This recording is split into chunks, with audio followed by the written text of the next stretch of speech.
Pemirsa, di tengah pandemi COVID-19 terdapat berbagai pilihan peluang bisnis menjanjikan yang dapat dimanfaatkan masyarakat. Salah satunya adalah berbisnis sayur mayur. Tentunya segala bentuk usaha harus tetap taat menerapkan protokol kesehatan COVID-19. Pandemi COVID-19 masih terbuka asalkan mau berusaha.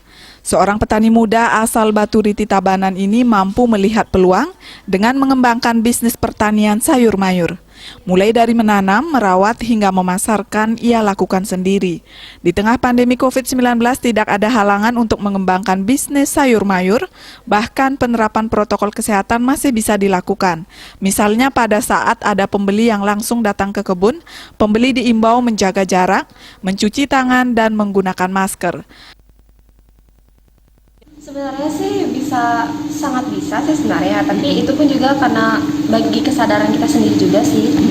Dan untuk itu tuh gimana ya, kita tuh kan, saya juga kan memasarkan sayur atau apa-apa itu kan, otomatis orang-orang luar kan datang juga untuk ambil sayur saya gitu. Dan saya juga pun kadang-kadang tetap mengingatkan mereka untuk mengikuti protokol kesehatan, terutama pakai masker. Dan sebelum mengambil sayur dan sesudah ambil sayur, saya ingatkan mereka untuk cuci tangan. Juga habis itu untuk jarak itu kan pasti emang agak mustahil. Dan tapi memang bisa sih. Dan pasti lebih sangat menyenangkan karena di sana tuh kan kita lebih bebas, lebih dekat. Kalau saya sendiri kan saya masih sekolah.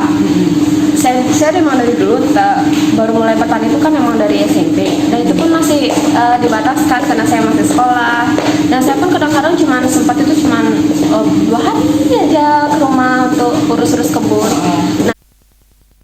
Selain memasarkan secara langsung baik di kebun dan di pasar, pemasaran juga dilakukan dengan memanfaatkan media sosial. Semua itu dilakukan untuk mematuhi prokes untuk menekan penyebaran COVID-19. Selain mengurangi kontak fisik dengan memanfaatkan media online, masyarakat diminta patuh terhadap 6M yang disertai vaksinasi sehingga pandemi COVID-19 bisa segera berlalu. Desak Aryani, Bali TV.